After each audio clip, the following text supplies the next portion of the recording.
Hello and welcome to creating concepts. कैसे हैं आप सब? आई थिंक इन्जॉय कर रहे होंगे, बहुत आराम कर लिए। तो चलिए अब सीए फाउंडेशन नवंबर के लिए हम लोग क्लासेस स्टार्ट करते हैं। सबसे पहले मैं सीए विवेक कुमार शर्मा, मैं अभी सीए फंडामेंटल ऑफ अकाउंटिंग का क्लासेस आपका लूँगा। हम लोग लॉकडाउन के सिचुएशन में हैं, क्लास 12 का एग्जामिनेशन अभी तक ओवर नहीं हुआ है, जिसके चलते बहुत सारा कन्फ्यूज़न बना हुआ है कि क्या करें, क्लासेस ज्वाइन करें या ना करें। मेरा सजेशन है डेफिनेटली टाइम, जो कि सबसे वैल्यूएबल एसेट है हम लोगों का, उसको किसी भी तरीके से हम लोगों को इस सिचुएशन में जाया नहीं जाना चाहिए। मतलब हम लोगों को वेस्ट नहीं करना चाहिए। तो हम लोगों को कोशिश करना चाहिए कि इसका मैक्सिमम यूटिलाइजेशन करें। तो इसीलिए क्यों ना ऑनलाइन जो इंफ्रास्ट्रक्चर है या फिर ये सब जो फैसिलिटी है उसको हम लोग यूज़ करके अपने टाइम को यूटिलाइज करें। तो चलिए हम लोग आज से स्टार्ट करेंगे accountancy. Now the thing is कि अकाउंटेंसी में कुछ एक वीडियो मैं YouTube पर डालूँगा कुछ दिन तक। उसके बाद फिर ये क्लासेस आपको आपके गूगल ड्राइव में अवेलेबल होगी, जिसके लिए आपको सब्सक्राइब करना पड़ेगा। नाउ द थिंग इज़ उस सब्सक्रिप्शन का क्या तरीका है, क्या ये सारा का सारा आपको बता दिया जाएगा। सेकेंड थिंग इज़ कि अगर अपना लॉकडाउन ओवर हो जाता है तो उस केस में उसके बाद अपना फेस टू फेस क्लासेस भी स्टार्ट हो जाएगा। बट क्यों इतना टाइम, ये जो गैप है, गॉड नोज़ कब लॉकडाउन ओवर होगा। आज 23rd है, 23rd ऑफ मई है। लॉकडाउन ओवर शायद पूरा जून तक तो नहीं ही होगा, ऐसा लग रहा है, क्योंकि स्कूल कॉलेजेस जुलाई में 15 जुलाई के आसपास खुल रहे हैं। तो इन दैट केस मुश्किल है कि ये जून का महीना हम लोगों का लॉकडाउन ओवर होगा। तो क्यों ना हम लोग इसको जून के मंथ को पूरी अच्छे तरीके से यूटिलाइज़ करें, और मई का भी 1 वीक अभी बाकी है। और अगर आगे भी बढ़ता है तो हम लोग रुकेंगे नहीं, हम लोग आगे बढ़ेंगे। और साथ ही साथ अगर आपको गूगल ड्राइव में क्लासेस या पेन ड्राइव क्लासेस ही अगर आपको कैरी ऑन करना है तो आप आराम से उसको कैरी ऑन कर सकते हैं। लेकिन अगर आपको फेस टू फेस क्लास में आना है तो आप फेस टू फेस क्लास में भी आ सकते हैं, बट उसके लिए लॉकडाउन तक का इंतज़ार करना पड़ेगा। तो हम लोग टाइम वेस्ट नहीं करेंगे, हम लोग अभी के टाइम को भी अच्छे से यूटिलाइज करेंगे। एम आई राइट? राइट। नाउ तो हम लोग अब टाइम वेस्ट नहीं करते हैं, तो सबसे पहले अपने बात करते हैं कि हम लोगों का सब्जेक्ट मैटर आज क्या है। हम लोग सबसे पहले आज बात करेंगे अकाउंटेंसी का, फंडामेंटल ऑफ अकाउंटिंग का, जो कि 100 मार्क्स का पेपर है सीए फाउंडेशन में, इज़न्ट इट? तो उस केस में इस 100 मार्क्स में हम लोग मैक्सिमम से मैक्सिमम मार्क्स सिक्योर करें, क्योंकि fundamental of accounting, I mean accounting से अच्छा सब्जेक्ट तो और कोई है ही नहीं। यस, मैं सही बोल रहा हूँ। और आप भी अगर इसको अच्छे से पढ़ेंगे, इसका लॉजिक्स, इसके कॉन्सेप्ट्स को अच्छे से अगर जान जाएंगे, तो यू विल फील कि एज इफ आपको एक लाइफ जीने का तरीका मिल गया, जीने का तरीका एक मिल जाएगा। विश्वास नहीं होता है? 100% आई बेट आप अगर अच्छे से पढ़ेंगे, इतना इंटरेस्टिंग है कि आपका लाइफ जीने का तरीका ये चेंज कर सकता है ये सब्जेक्ट। ये नहीं कि ये सिर्फ हमको करियर देगा, ये हम लोगों को नॉलेजेबल बनाएगा, नहीं, ये हम लोगों को नॉलेज के साथ साथ एक इस तरह का लॉजिक कॉन्सेप्ट दे देगा कि हम अपने लाइफ को अच्छे से जी सकते हैं। आप इस पर्टिकुलर सब्जेक्ट को एंजॉय करेंगे, सिर्फ पढ़ाई नहीं, इस सब्जेक्ट को फॉलो करना एंजॉय करेंगे। जैसे एक छोटा सा बात बताता हूँ मैं आपको। इसका एक कॉन्सेप्ट है, कॉन्सेप्ट ऑफ कंजर्वेटिज्म। अगर आप 11th-12th कॉमर्स से किए होंगे तो इन दैट केस ये टर्म आपके लिए प्रॉब्लम नहीं होगा, नया नहीं होगा। लेकिन सीए तो कोई भी कर सकता है, साइंस के स्टूडेंट्स भी कर सकते हैं, और साथ ही साथ आर्ट्स के स्टूडेंट्स भी कर सकते हैं। तो उनके लिए शायद ये टर्म नया होगा, लेकिन मैं एक्सप्लेन करूँगा, आपको समझ में आ जाएगा। कंसेप्ट ऑफ कंजर्वेटिज्म, जिसका दूसरा नाम प्रूडेंस भी है ना, ये क्या बोलता है? ये बोलता है कि हम लोगों को, अकाउंटिंग का कॉन्सेप्ट है, बट ये क्या बोलता है, देखिएगा कितना इंटरेस्टिंग है, कि हम लोगों को अपने आने वाली परेशानियों के बारे में, अपने आने वाले खर्चों के बारे में हम लोगों को अगर पता चल गया है, या फिर उसका अंदाज़ा लग रहा है, या लग रहा है एज इफ कि वो होगा, है ना, तो इन दैट केस हम लोगों को अपने आप को पहले से ही प्रिपेयर कर लेना चाहिए। से मेरे को 2 साल के बाद में 5 लाख रुपए का ज़रूरत है, अकाउंटिंग क्या बोलता है? अकाउंटिंग बोलता है कि वो 5 लाख रुपया अभी से अरेंज करना स्टार्ट कर दो, जब ज़रूरत पड़ेगा तब तक आपके पास वो अमाउंट होगा और आपका काम बंद नहीं होगा, आपका काम रुकेगा नहीं। बोलिए, है कि नहीं? अच्छा, मतलब आने वाले प्रॉब्लम्स को पहले से ही क्या करो, एसेस कर लो और उसके लिए रेडी हो जाओ, सो दैट कि आप बहुत आराम से उससे लड़ पाओगे। कितना अच्छा है। तो ये इसका एक कॉन्सेप्ट है, समझ रहे हैं? जैसे बारिश होने वाली है, अभी हो नहीं रही है, बट यू नो कि बारिश का मौसम है। What should you do? भाई एक छाता रखना चाहिए हमेशा, रेनकोट रखना चाहिए हमेशा। ये नहीं कि भाई उसी को लेकर के, उसी को बारिश नहीं हो रहा है फिर भी खोल करके चलो, बट अपने पास रखो। बारिश आएगा, आराम से रेनकोट यूज़ करेंगे, अम्ब्रेला यूज़ करेंगे और हम उस प्रॉब्लम को फेस कर पाएंगे। Is this clear? तो यही अकाउंटिंग का है, अकाउंटिंग कॉन्सेप्ट है। एक और कॉन्सेप्ट के बारे में बात करता हूँ, से दैट इज आपका रियलाइजेशन कॉन्सेप्ट। क्या बोलता है रियलाइजेशन कॉन्सेप्ट? मेरे को पता है हम लोग ये सब पढ़ेंगे बाद में, एग्जॉस्टिवली पढ़ेंगे, अच्छे से पढ़ेंगे, भाई यही सब चीज़ तो सीखना है हम लोगों को। बट मैं बस इस पर्टिकुलर चीज़ को आपको एक थोड़ा सा एक एंगल देना चाहता हूँ कि हम लोग किस तरीके से इसको इंजॉय कर सकते हैं, अपने लाइफ में अप्लाई करेंगे, इंजॉय करेंगे। जैसे मान लीजिए बोलते एक क्या बात कर रहे थे हम लोग, हाँ, रियलाइजेशन कॉन्सेप्ट, ठीक है। लाइक हम लोग बोलते हैं ना अपने फ्रेंड्स के बाद आसपास में कि भाई हम लोगों को अभी तक रियलाइज़ नहीं हुआ इनकम, पैसा मिला नहीं और पहले से उड़ना स्टार्ट कर दिया। होता है ना कि भाई चलो मेरे को मिलेगा अभी 2000 रुपया मिलेगा किसी से, तो 2000 रुपया का पार्टी करेंगे, ऐसा करेंगे वैसा करेंगे, और सबका सबके जगह डिंडोरा पीटना स्टार्ट कर दिया, है ना। इसको बता रहे, उसको बता रहे, उसको बता रहे, मेरे को 2000 रुपया मिलने वाला है, मिलने वाला है, मिलने वाला है, और बाद में नहीं मिलता है। क्या होगा? कचरा होगा। फ्रेंड्स के साथ, अपने रिलेशन में, सब के सब में क्या होगा? कचरा हो जाएगा, है ना। इज्जत नीचे। क्या करना है? जब तक आ नहीं जाए ना पैसा, जब तक रियलाइज़ नहीं हो जाए, तब तक ये सब चीज़ को हम लोगों को किसी को बताने का ज़रूरत नहीं है। सेंस है? ज़िंदगी जीने के लिए ये पर्टिकुलर लॉजिक भी चाहिए कि नहीं? ज़्यादा हवा में उड़ने का ज़रूरत नहीं है। बिना कुछ आए फालतू का बात फैलाने से अपना क्रेडिटेबिलिटी डाउन होता है। ये अकाउंट सिखाता है रियलाइजेशन कॉन्सेप्ट। समझ रहे हैं बात? तो हम लोग इतना सारा कुछ इसमें सीखेंगे, और अगर उसको लाइफ में अप्लाई करना स्टार्ट कर देंगे तो यू विल फाइंड कि आपका जो लाइफ है बहुत ज़्यादा सिक्योर रहेगा और आप उसको बहुत अच्छे तरीके से जी पाएंगे। समझ रहे हैं? तो इसीलिए मैं बोलता हूँ ये सिर्फ सब्जेक्ट नहीं है, ये एक जीने का तरीका है। अकाउंटिंग जो है ये एक सिर्फ सब्जेक्ट नहीं है, ये जीने का तरीका है। अगर आप अच्छे से इसको समझ लें, लॉजिक अपना डेवलप कर लें, तो फिर आप इसको इतना एंजॉय करेंगे कि आपको और कोई दूसरे सब्जेक्ट में बहुत इंटरेस्ट नहीं होगा। बट हम लोग को करना तो सारा सब्जेक्ट्स है डेफिनेटली, बट ये आपके लिए बहुत अच्छा करियर भी है। Is this clear? और साथ ही साथ जीने का तरीका तो है ही। अब चलिए, इतना बात के साथ में मैं कुछ एक चीज़ आपसे और डिस्कस करूं। सबसे पहला, क्योंकि मैं ऐसा अज्यूम करता हूँ, मेरा पास्ट एक्सपीरियंस है कि बहुत सारे स्टूडेंट साइंस से या आर्ट्स से ज्वाइन करते हैं चार्टर्ड अकाउंटेंसी। जब आप साइंस से या आर्ट्स से चार्टर्ड अकाउंटेंसी ज्वाइन करते हैं, तो क्योंकि आपका 11th-12th का जो कॉमर्स का बैकग्राउंड है वो आपके साथ नहीं रहता है, तो आपको बहुत दिक्कत होता है एटलीस्ट अकाउंटेंसी में। किनको? वो जो 11th-12th कॉमर्स बैकग्राउंड के नहीं हैं, उनको अकाउंटेंसी में थोड़ा दिक्कत होता है। उस दिक्कत को रिजॉल्व करने के लिए मैंने एक सॉल्यूशन ढूंढा है। मेरा यूट्यूब चैनल पर एक लिस्ट है, एक प्लेलिस्ट है। उस प्लेलिस्ट में स्पेशली उनके लिए ही क्लासेस है, सेव्ड है, जिनका बैकग्राउंड साइंस का है या फिर आर्ट्स का है, जिसका कॉमर्स बैकग्राउंड नहीं है, वो वहाँ जा कर के लॉजिक्स को क्लियर कर सकते। बेसिक अकाउंटिंग के बारे में है। वो प्लेलिस्ट का नाम है लर्न अकाउंटिंग।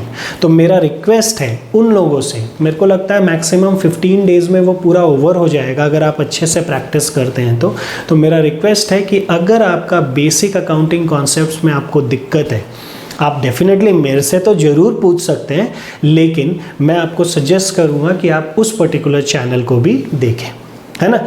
तो प्लेलिस्ट में जाइएगा, प्लेलिस्ट में you will find learn accounting, वो एक प्लेलिस्ट है और वहाँ पर आपको बहुत सारे वीडियोस मिलेंगे, छोटे छोटे वीडियोस हैं, तो आप आराम से उन सबको कीजिए और अपना अकाउंटिंग का जो फंडामेंटल्स है, बेसिक्स है, जर्नल क्या क्या है, कैसे हम लोग पास करते हैं, किस लॉजिक से पास करते हैं, तो बहुत छोटे छोटे तरीके से उसमें बताया हुआ है।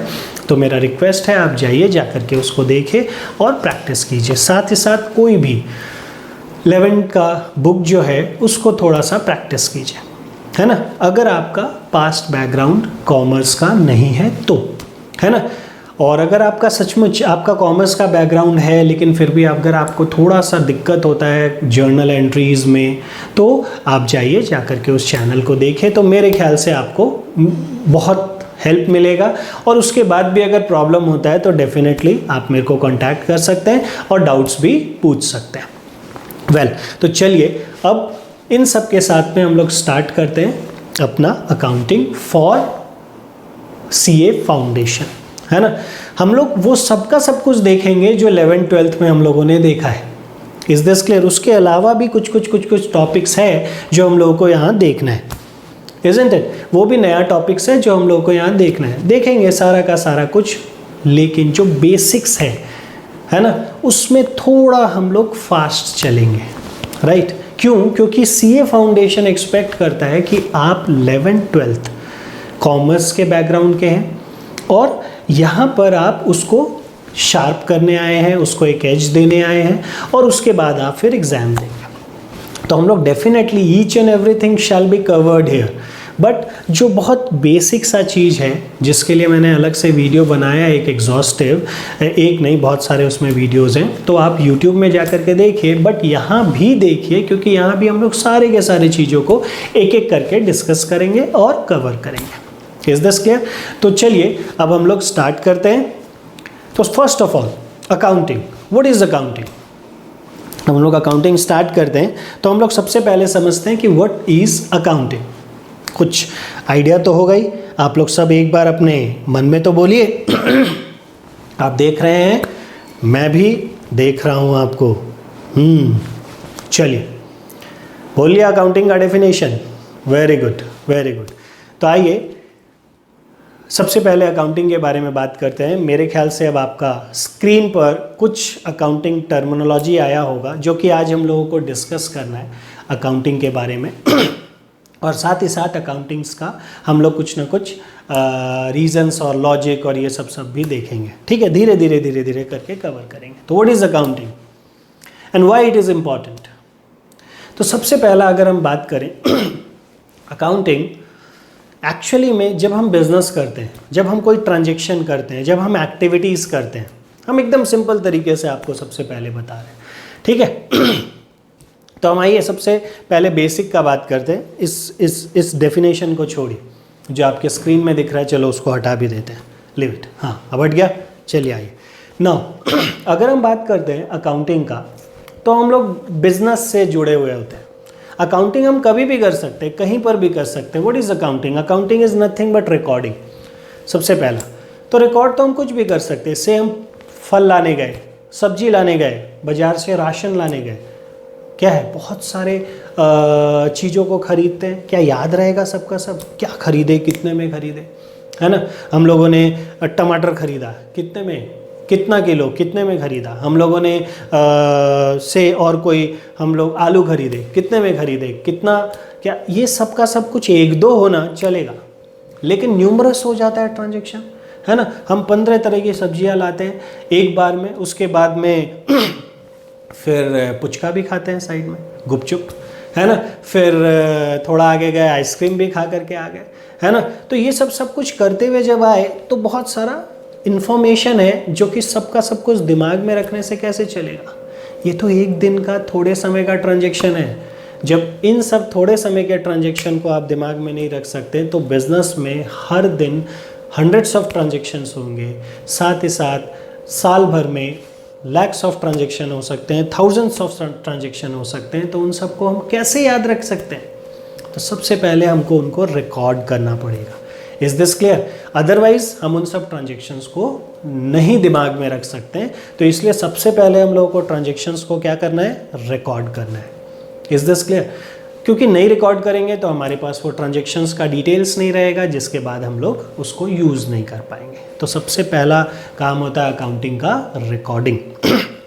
दूसरा, अब हम किस चीज़ में कितना एक्सपेंसेस इनकर किए है ना, रिकॉर्डिंग तो कर लिए ठीक है, लेकिन हम आलू कितने का खरीदे हम प्याज कितने का खरीदे, हम टमाटर कितने का खरीदे, हम भिंडी कितने का खरीदे, ये सब का सबको हमको अलग अलग क्लासीफाई करना पड़ेगा कि नहीं। अगर हम सबका मिला के कर बोल दे कि भाई 800 रुपीज़ लगा आज के सब्जी का, तो कैसे पता चलेगा, बहुत मुश्किल होगा। क्यों? क्योंकि मेरे को क्या कल सब्जी लाने नहीं जाना है। अगर मेरे को ये नहीं पता कि आज सब्जी हम कितने में खरीदें, आज टमाटर मान लीजिए कि हमने परचेज़ किया 20 रुपये करके, 20 रुपीज़ पर केजी करके, ठीक है। आप बोलेंगे बहुत पता है टमाटर का दाम, हाँ क्या करें, लाना तो पड़ता ही है, शादीशुदा आदमी होना। खैर ठीक है, अभी घर में हूँ, गलत बात नहीं। वेल द थिंग इज़ कि अगर हम नहीं लिखेंगे तो आज मान लीजिए 20 रुपीज़ करके टमाटर लाए हैं, कल अगर जाएंगे और वो हमको अगर 30 रुपीज़ करके टमाटर बोलेगा तो हम हो सकता है खरीद करके ले आए, है ना। तो हमको क्या पता करना होगा, हमको ये नहीं पता करना होगा कि कल हमने सब्जियां जो खरीदी वो कितने में खरीदी, हमको ये भी पता करना पड़ेगा कि कल कौन सी सब्जी कितने में भी खरीदी। मतलब हर एक सब्जी का मेरे को क्या करना पड़ेगा, अलग अलग करके रेट्स भी दिमाग में होना चाहिए या लिखा हुआ होना चाहिए। इससे फ़ायदा क्या होगा कि नेक्स्ट डे जब हम ट्रांजेक्शन करने के लिए जाएंगे तो उस ट्रांजेक्शन के लिए मेरे पास सारा इन्फॉर्मेशन रहेगा और कोई हमको बेवकूफ़ नहीं बना सकता, या फिर मेरे पास निगोशिएशन का कोई बेस होगा। लाइक कोई अगर बोलेगा 30 रुपीज़ करके टमाटर है, हम खुद उसको बोलेंगे भाई कल तो हमने ख़रीदा था 20 करके, आज 30 कैसे हो गया, एक दिन में 30 रुपया थोड़ी होता है, 20 रुपया में लगाना पड़ेगा, है ना। हम निगोशिएट कर सकते हैं उनसे, हमारे पास एक बेस है। बात समझ रहे हैं? तो इसीलिए हम लोग को क्या है, ये नहीं करना है कि भाई सिर्फ और सिर्फ रिकॉर्ड करना है, उसको तरीके से रिकॉर्ड करना है, अलग अलग क्लासीफाई करके रिकॉर्ड करना है। दैट मीन्स हम लोगों का अकाउंटिंग क्या बोलता है, एक तो रिकॉर्ड करो, दूसरा क्या बोलता है क्लासीफाई करो, अलग अलग चीज़ों को अलग अलग तरीके से रिकॉर्ड करो, अलग अलग अकाउंट में रिकॉर्ड करो, राइट। तो रिकॉर्डिंग, क्लासीफाइंग, देन व्हाट, फिर समराइज करेंगे। ओ भाई 1000 रुपीज़ मिला था मेरे को सब्जी लाने के लिए, 1000 में 800 का खर्च हुआ, 800 के खर्च में 700 का तो सब्जी लेकर के आए, और 100 रुपीज़ का गुपचुप खाए हैं, आइसक्रीम खाए हैं, ये सब में लगाए हैं। अगर ये नहीं बताएंगे तो मम्मी पापा से डांट भी पड़ेगा। 700 रुपया लगा, 800 का हिसाब देना पड़ेगा ना। तो इसीलिए सारा क्लासिफिकेशन किए। अब 200 रुपीज़ जब हम लौटाएंगे तो हम बहुत अच्छे से अपने सारे के सारे ट्रांजेक्शन्स को समझा सकते हैं। किसको? जिसने भी हमें पैसे दिए हैं। Is this clear? जिसने भी हमें पैसे दिए हैं, मम्मी पापा जो भी पैसा दे करके भेजे हैं मेरे को, हम अच्छे से अपने पूरे के पूरे ट्रांजेक्शन्स को क्या किए, रिकॉर्ड किए, समराइज, क्लासीफाई किए, और क्लासीफाई करके समराइज किए। समराइजेशन मतलब हो गया कि भाई हमने 1000 रुपीज़ लिया, 800 का खर्च किया, 200 रुपीज़ मेरे पास बचा हुआ है, तो ये क्या हो गया, ये समराइजिंग हुआ, इजंट इट। और ये 200 हम वापस कर देंगे, तो इतने अच्छे से अगर हम हिसाब देंगे तो शाबाशी मिलेगा, अग्री, शाबाशी मिलेगा। तो ये तो एक छोटा सा ट्रांजेक्शन, एक दिन का ट्रांजेक्शन है। What do we need to do? Actually हम क्या है, बिजनेस करते हैं, है ना, हम बिजनेस करते हैं। तो बिजनेस में पैसा कौन लगाता है?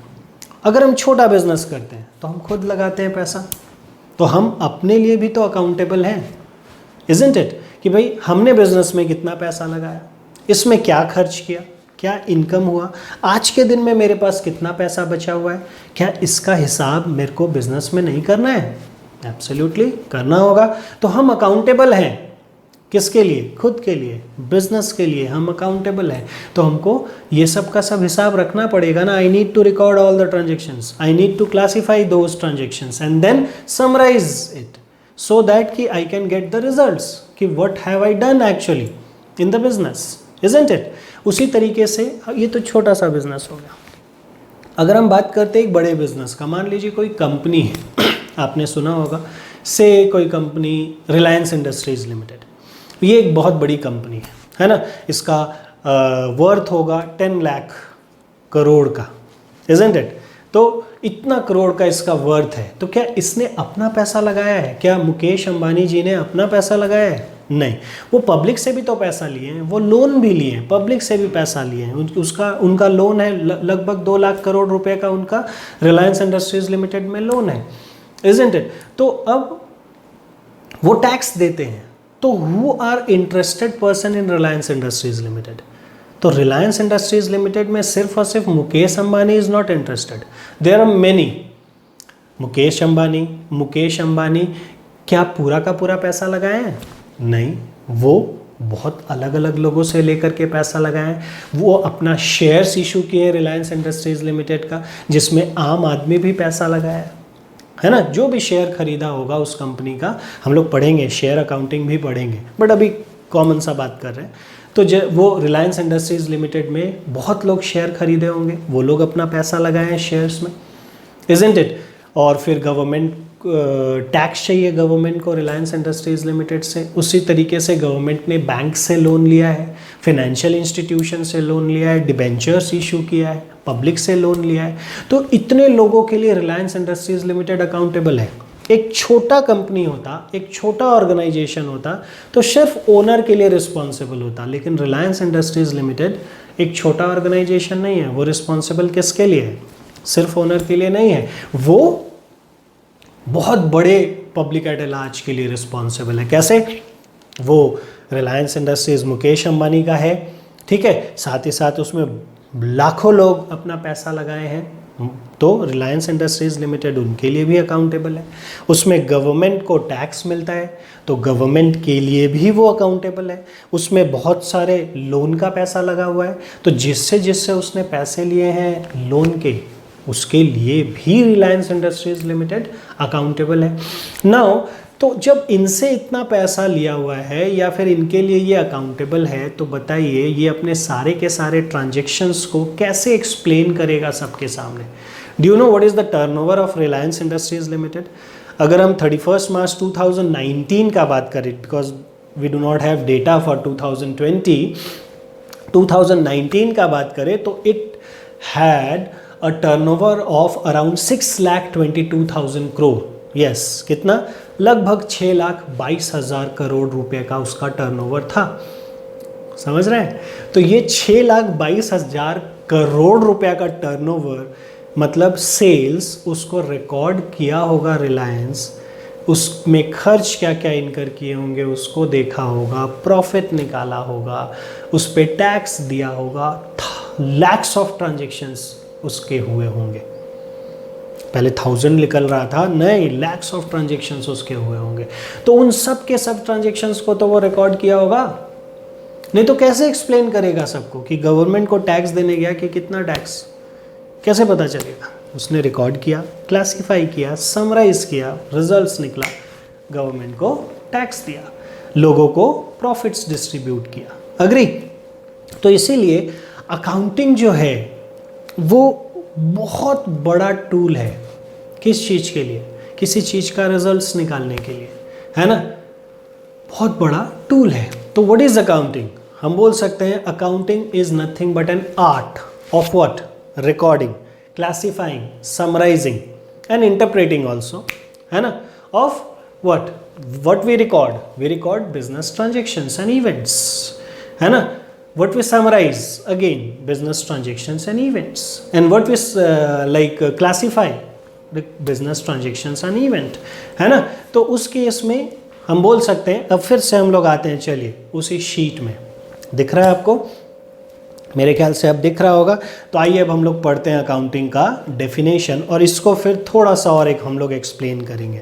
तो accounting is the art of recording, classifying and summarising in a significant manner and in terms of money transactions and events which in part or at least of a financial character and interpreting the results thereof. तो बहुत सारा चीज़ इसमें तो डला हुआ है। उफ, तो चलिए क्या है, हम लोगों का तो काम है इसको सिंप्लीफाई करें।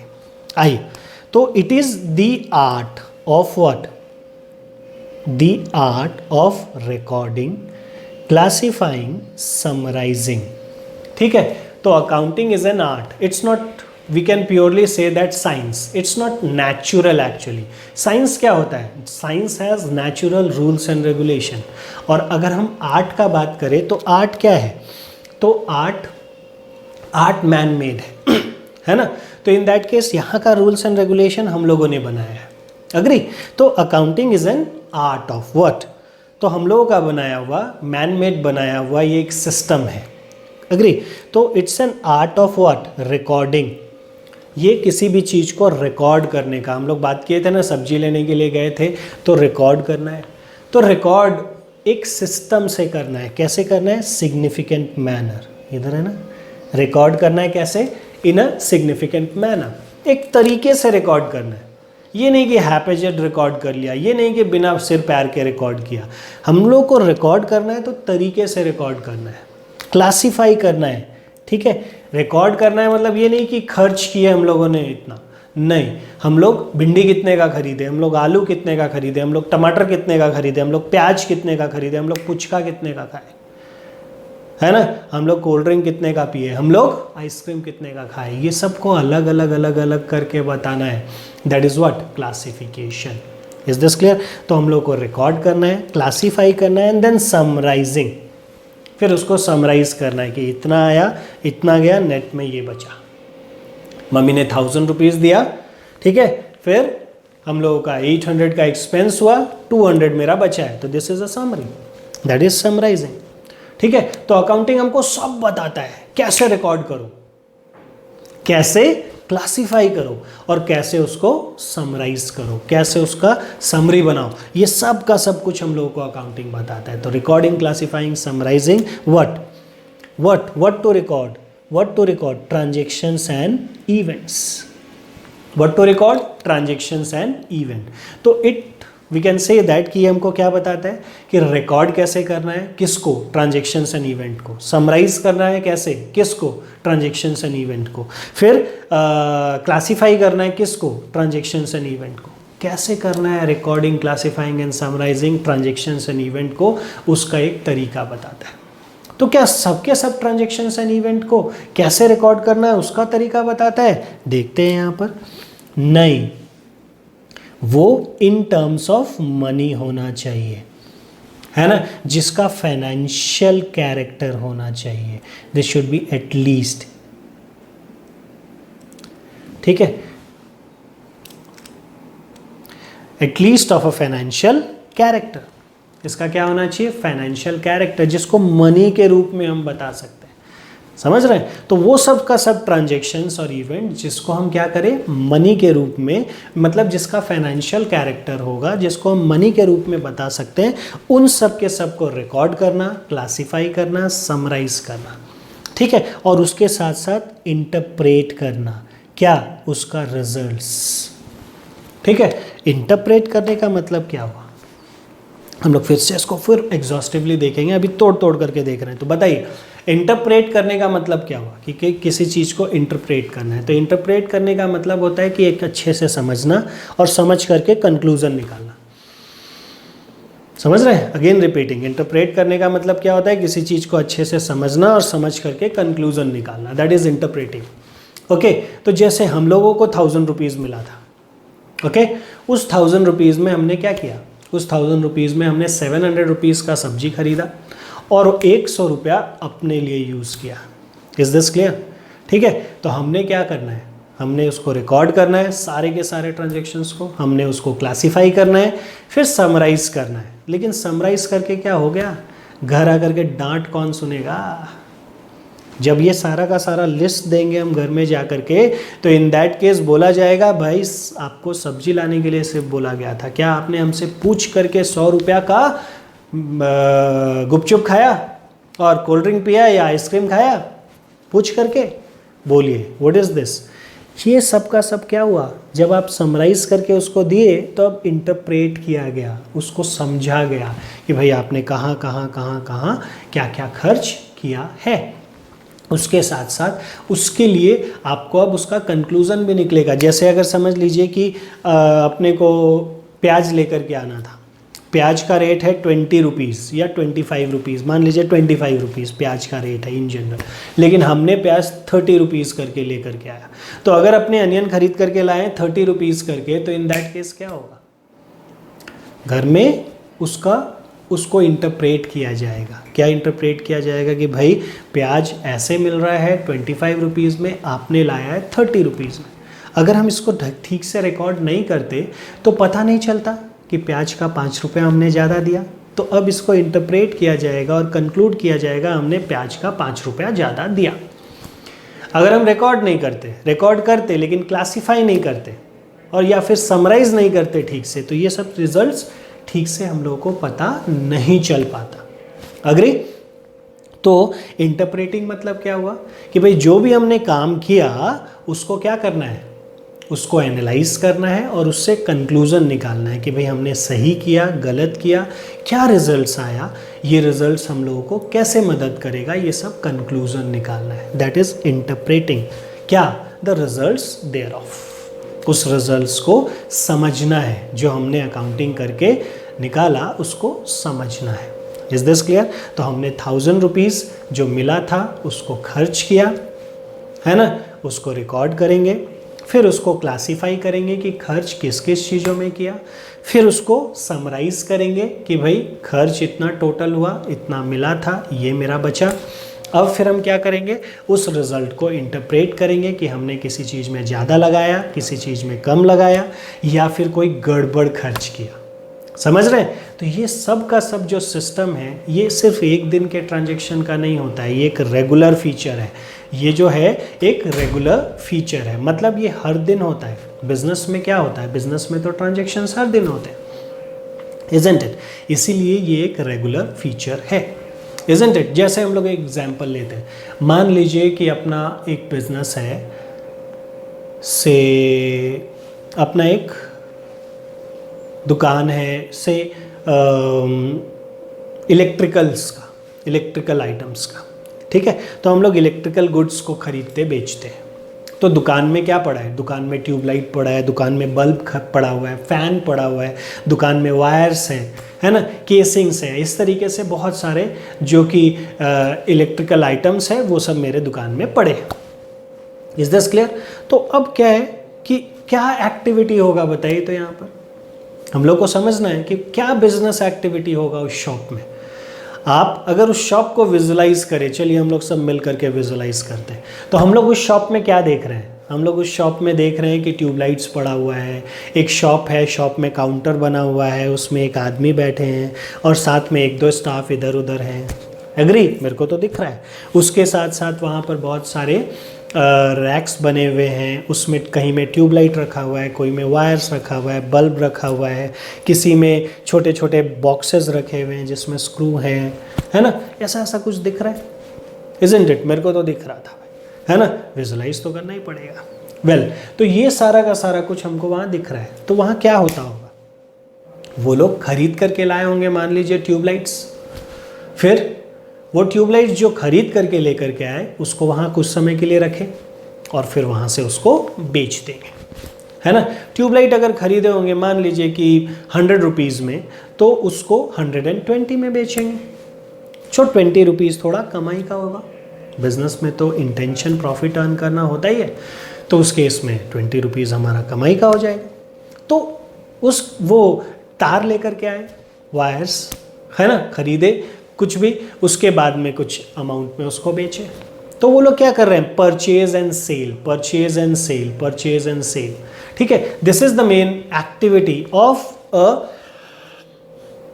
रिटेल इलेक्ट्रिकल शॉप, बोल सकते हैं यही एक्टिविटी है उनका, परचेज करना, सेल करना, परचेज करना, सेल करना। This is called trading. क्या बोलते हैं इसको, ट्रेडिंग एक्टिविटी, है ना, purchase sale, purchase sale, purchase sale, trading activity, है ना। कोई तो बना रहा होगा ट्यूबलाइट को, इस ट्यूबलाइट को, जिस ट्यूबलाइट को वो बेच रहे हैं, ट्रेड कर रहे हैं, उसमें trading is purchase and sale, तो वो ट्रेडिंग एक्टिविटी नहीं कर रहे हैं। अगर कोई आदमी ट्यूबलाइट बना रहा होगा तो वो क्या कर रहा है, वो ट्यूबलाइट बना के बेच रहा है, बना के बेच रहा है, बना के बेच रहा है। That is called manufacturing. Clear है? तो ट्यूबलाइट अगर समझ लीजिए कि हम खरीद के बेच रहे हैं तो in that case this is called what? Trading activity. बना के बेच रहे हैं, this is called manufacturing activity. ठीक है? तो कोई होगा, मान लीजिए फिलिप्स ट्यूबलाइट बनाता है, मान लीजिए और कोई ऑर्गेनाइजेशन से विप्रो ट्यूबलाइट बनाता है, इजंट इट? तो अगर समझ लीजिए कि वो लोग बना रहे हैं और बेच रहे हैं तो they are doing manufacturing activity, right? और अगर समझ लीजिए कि कोई आपका ट्रेड कर रहा है, मतलब परचेज एंड सेल कर रहा है, तो इन दैट केस उनका ट्रेडिंग एक्टिविटी है, इजंट इट? तो बिजनेस है दोनों का ही क्या है? बिजनेस है। मैन्युफैक्चरिंग जो करके बेच रहा है वो भी बिजनेस कर रहा है, और जो ट्रेड कर रहा है, खरीद करके बेच रहा है, वो भी बिजनेस कर रहा है। दोनों का ही बिजनेस एक्टिविटी है। बात समझ में आ रहा है? तो मैन्युफैक्चरिंग, ट्रेडिंग। इसके अलावा एक एक्टिविटी होता है बिजनेस का सर्विस प्रोवाइड करना, है ना? जैसे हम सर्विस प्रोवाइड कर रहे हैं आपको, I am also a commercial organisation, creating concept is a commercial organisation, वो आपको सर्विस देता है, वो आपको एजुकेशन प्रोवाइड करता है, तो this is a service organisation, है ना? और सर्विसेज प्रोवाइड करता है, फिर क्या मिलता है? फिर फीस मिलता है। तो फी जो हुआ वो हमारा इनकम हो गया, और सर्विसेज जो दे रहे हैं वो मेरा एक्टिविटी हो गया, बिजनेस एक्टिविटी। उस सर्विस को प्रोवाइड करने में जो एक्सपेंसेस कर रहे हैं वो एक्सपेंसेस हो गया, इजंट इट? तो अब जब हम ये बिजनेस कर रहे हैं, मैन्युफैक्चरिंग एक्टिविटी, ट्रेडिंग एक्टिविटी और सर्विसेज, ये 3 अलग अलग एक्टिविटी है जिसमें बिजनेस किया जा रहा है। सर्विसेज में बैंकिंग भी आ गया, इंश्योरेंस भी आ गया, है ना? तो कोई सर्विसेज प्रोवाइड करता है, कोई ट्रेड करता है, कोई मैन्युफैक्चरिंग एक्टिविटी करता है। Is this clear? क्या होगा सब में? अगर हम एक ट्रेडिंग का ही बात करते हैं, ट्रेडिंग एक्टिविटी का बात करते हैं, तो वो क्या करेगा? वो परचेज करेगा बहुत सारा गुड्स, लेकिन जब परचेज करेगा तो किधर से परचेज करेगा? मान लीजिए हम एक छोटा सा एग्जांपल लेते हैं, से हमारा मार्केट इधर एक एक्स लोकेशन में, बसंत बिहार में। अगर मेरा मार्केट मान लीजिए बसंत बिहार में है, तो इन दैट केस बसंत बिहार में मेरा मार्केट है, मतलब मेरा शॉप है, बेटर से मेरा शॉप है, ठीक है?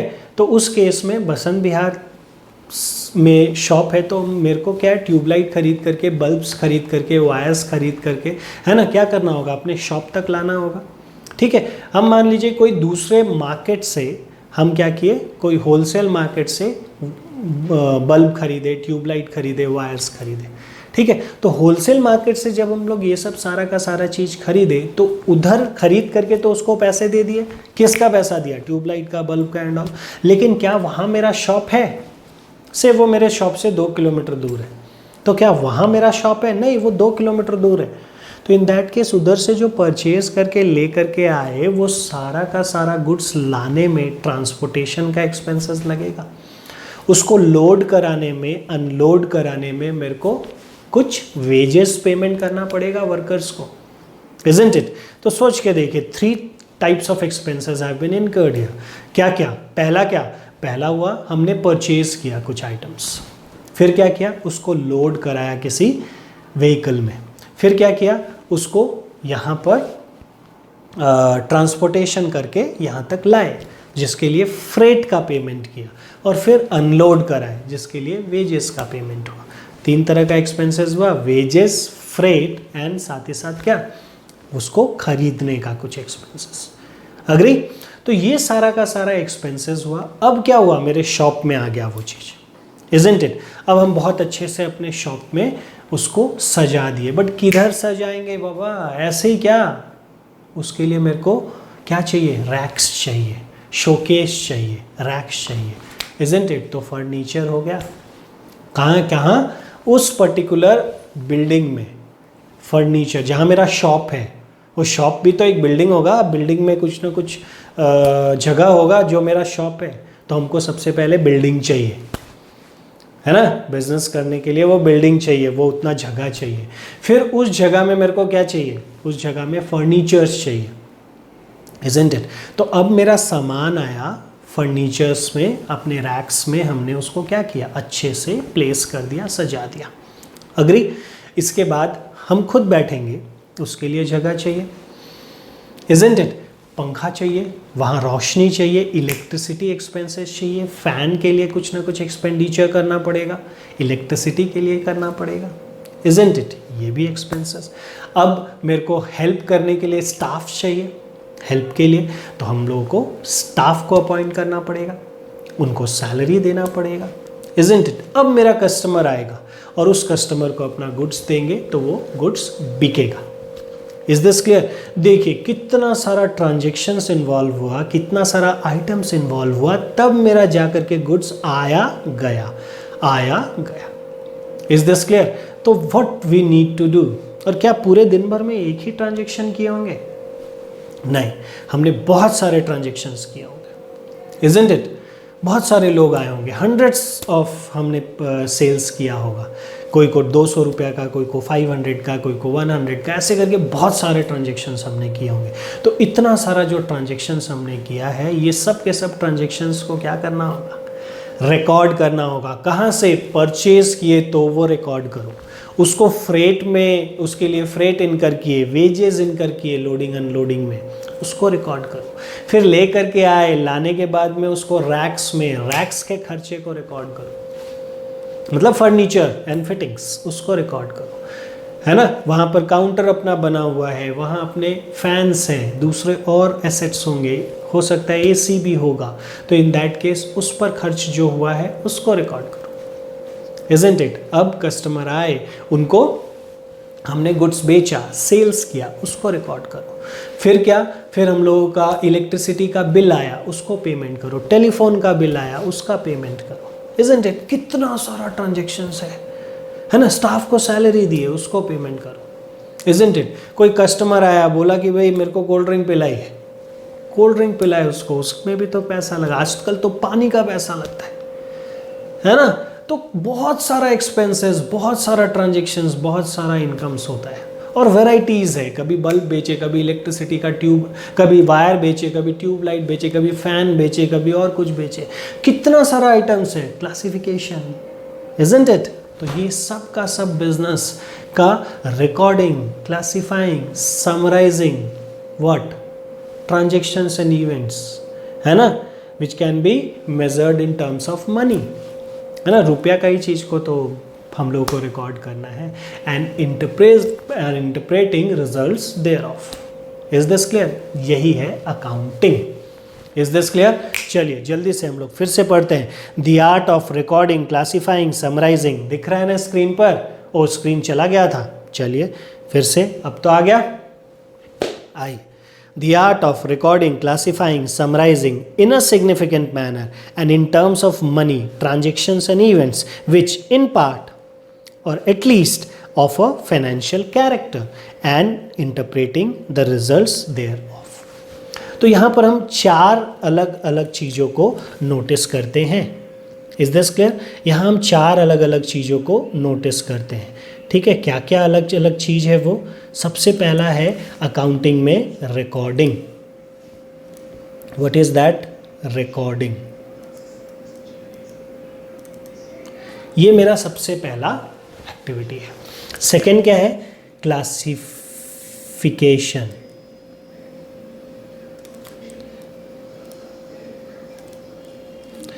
थर्ड क्या है? समरी। एंड फोर्थ क्या है? इंटरप्रेटिंग। ये 4 एक्टिविटी है। रिकॉर्ड करो, है ना, उसको क्लासिफाई करो, क्योंकि बहुत सारे अलग अलग नेचर्स के ट्रांजैक्शन हैं। फिर उसको समराइज करो कि भाई क्या रिजल्ट्स आया, फिर उस रिजल्ट्स को एनालाइज करो, इजंट इट? और एनालाइज करके उसको अपने डिसीजन मेकिंग में यूज़ करो। क्यों? ये सब का सब किस चीज़ में काम आएगा? ये सब का सब डिसीजन मेकिंग में काम आएगा, ठीक है। एक छोटा सा एग्जांपल, जैसे अगर समझ लीजिए हम लोगों ने बिजनेस किया, साल भर में 5 करोड़ का सेल्स किया और परचेजेस, एक्सपेंसेस ये सब इनकर किया 4 करोड़ का, तो हम लोग कितना कमाए? हम लोग 5 - 4, हम लोगों ने अर्न किया कितना? 1 करोड़, है ना। परचेजेस किया हमने कितने का? 5 करोड़ का। और सेल्स किया हमने कितने का? सॉरी परचेजेस किया, परचेजेस एंड एक्सपेंसेस, हमने परचेजेस एंड एक्सपेंसेस कितने का किया? 4 करोड़ का। एंड सेल्स किया 5 करोड़ का। तो हम लोगों ने कितना अर्न किया? 1 करोड़। है ना, प्रॉफिट हमने अर्न किया 1 करोड़। क्या फ़ायदा हुआ ये सब करके, क्या रिकॉर्ड करके क्या फ़ायदा हुआ? अरे पता ही नहीं चलेगा ना भाई कितने का परचेज किए, कितने का सेल्स किए, फिर प्रॉफिट हुआ तो कितने का हुआ। अब कल को मान लीजिए मेरे को एक नया मशीन खरीदना है, ठीक है, तो नया मशीन खरीदना है तो हम लोगों के पास में 1 ही करोड़ का तो प्रॉफिट है। तो हम बहुत आराम से अगर मशीन खरीदने के लिए जाएंगे, नया एसेट खरीदने के लिए जाएंगे तो अपने पास तो 1 करोड़ बचेगा। अगर हम अकाउंटिंग नहीं करेंगे तो हमको पता ही नहीं चलेगा कि मेरे पास कितना रुपया बचा। अग्री? पता ही नहीं चलेगा मेरे पास कितना रुपया बचा, है ना। तो हम कैसे खरीद करके लाएंगे वो मशीन, समझ रहे हैं? तो हमको पता ही नहीं चलेगा कि वो मशीन कितने का खरीदे, क्योंकि मेरे को पता ही नहीं कि मेरे पास पैसा कितना बचा हुआ होगा। कैसे पैसा? भाई 5 करोड़ रुपया आया, जिसमें से 4 करोड़ चला गया ना, तो अपने पास बचा तो 1 करोड़ रुपया ही। अब 1 करोड़ को ही कहीं ना कहीं यूज़ करेंगे ना हम, इज़न्ट इट? उससे ज़्यादा तो हम यूज़ नहीं कर सकते। तो इन दैट केस अगर हम ये रिकॉर्ड नहीं करेंगे, अकाउंटिंग नहीं करेंगे, तो हमको पता ही नहीं चलेगा कि कितना आया, कितना गया और कितना बचा हुआ है।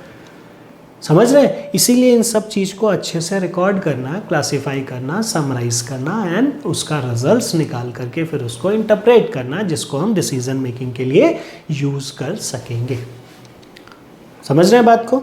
तो ये है accounting, that is recording, classifying, summarising. What? This is an art of recording, classifying, summarising transactions and events, है ना, in a systematic manner, in a significant manner, okay, and which transactions and events which can be measured in terms of money or which is at least of financial character, isn't it? And then interpreting the results thereof, ठीक है, this is accounting। तो ये आपका accounting का definition है ना। एक और definition accounting का चलिए लिखिए आप लोग। What? Accounting is a business language. Accounting क्या है?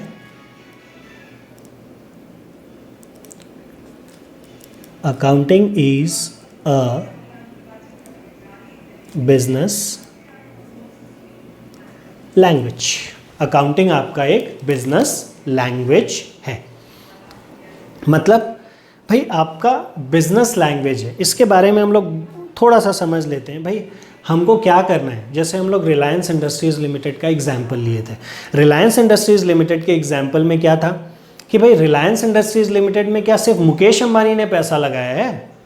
नहीं, आम लोगों का भी पैसा लगा है, बैंक से भी लोन लिया गया है। तो उन सब के सबको बताना पड़ेगा ना कि भाई हमने आपके पैसे को कैसे यूज़ किया, कहाँ कहाँ यूज़ किया, उससे कितना कमाया, और लो आप अपना हिस्सा लो उसमें से। ये सबका सब कुछ रिलायंस इंडस्ट्रीज लिमिटेड बताएगा ना। किसको? सारे के सारे इंटरेस्टेड पर्सन्स को। हम लोग देखेंगे बाद में कि who are the interested persons. लेकिन फिर भी यहाँ पर अगर एग्जाम्पल देखें तो मुकेश अंबानी इज़ इंटरेस्टेड, जो इन्वेस्टर्स है जो रिलायंस इंडस्ट्रीज लिमिटेड में पैसा लगाए हैं, उसके साथ साथ बैंक जो उनको लोन दिया है, वो सब पूछेंगे ना भाई मेरा पैसा का क्या किए तुम। तो वो पैसा का क्या किए, क्या मुकेश अंबानी सबको जा करके बताएगा भाई साहब आप पैसा दिए थे ये किए हम, भाई साहब आप पैसा दिए थे ये किए हम, बहन जी आप पैसा दिए थे ये किए हम? नहीं ना। वो क्या करेगा? वो बुक्स ऑफ अकाउंट्स में अकाउंटिंग कर देगा, और उस अकाउंटिंग से सारा का सारा इंफॉर्मेशन क्या होगा? सब लोगों के पास पहुंच जाएगा। समझ रहे हैं? वो इन्फॉर्मेशन सभी के पास पहुंच जाएगा, बैंक के पास भी, जो इन्वेस्टर्स हैं उनके पास भी, सबके पास पहुंच जाएगा। Is this clear? तो जिससे क्या है कि जो बिजनेस ने किया है वो सारा इंफॉर्मेशन उन तक पहुंच गया। तो एक तरीके से कम्युनिकेशन का तरीका हुआ कि नहीं? That is why it is a business language. तो accounting is a business language, है ना। Whatever transactions, events and things like and results are there in the business are to be communicated to the interested person, and accounting is basically a tool for that communication. So that is why it is also called, it is a business language. बात समझ रहे हैं? तो ये है accounting.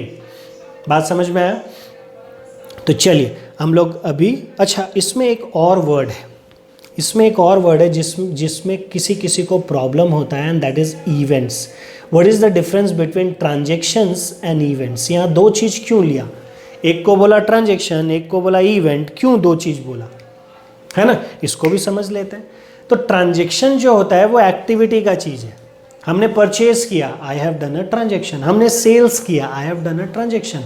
हमने salary payment किया, I have done a transaction, है ना। तो हमने ट्रांजैक्शन किया मतलब हमने एक activity, transaction is an individual activity. Is this clear? Individual activity को बोलेंगे ट्रांजैक्शन।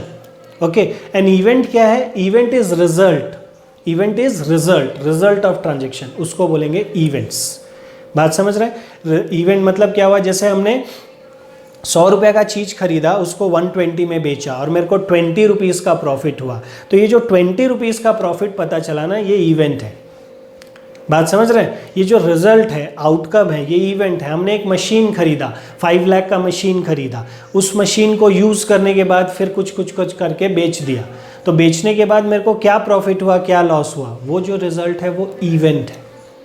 तो इवेंट जो होगा वो कंसिक्वेंटल थिंग है, मतलब रिजल्ट्स है, और ट्रांजैक्शन इंडिविजुअल है। बात समझ रहे हैं? तो ये डिफरेंस है ट्रांजैक्शंस एंड इवेंट में। तो हमको क्या क्या रिकॉर्ड करना है? हम लोगों को रिकॉर्ड करना है ट्रांजैक्शंस को भी, और साथ ही साथ उनसे आए हुए रिजल्ट्स को भी हम लोगों को रिकॉर्ड करना है। तो what is accounting? Accounting is an art of recording, classifying, summarizing in a significant manner and in terms of money. What? Transactions and events which are in part, at least, of a financial character and interpreting the result thereof. समझ रहे हैं? तो ये हम लोगों का accounting है। अब क्या है, अब हम लोग एक एक करके क्या करेंगे, इसका कुछ और टर्मिनोलॉजी को समझेंगे। तो आज का क्लास हम लोगों का इसी चीज़ पर डिपेंडेंट है। तो आज हमने थोड़ा इंट्रोडक्शन ऑफ अकाउंटिंग लिया, थोड़ा सा कहानी किया इधर उधर का, और अकाउंटिंग के टर्म को समझने का कोशिश किया। ठीक है, अब हम लोग क्या करेंगे, एक ब्रेक लेंगे, और उस ब्रेक के बाद फिर हम लोग जाएंगे बाकी के और डेफिनेशंस को सीखेंगे। समझ रहे हैं? तो आज ही सीखेंगे, लेकिन ब्रेक के बाद। Got it? चलिए, थैंक यू। एक छोटा सा ब्रेक लेते हैं, तुरंत जाते हैं, थोड़ा फ्रेश होते हैं, फिर वापस आ जाएंगे। क्लियर है? चलिए, सी यू सून।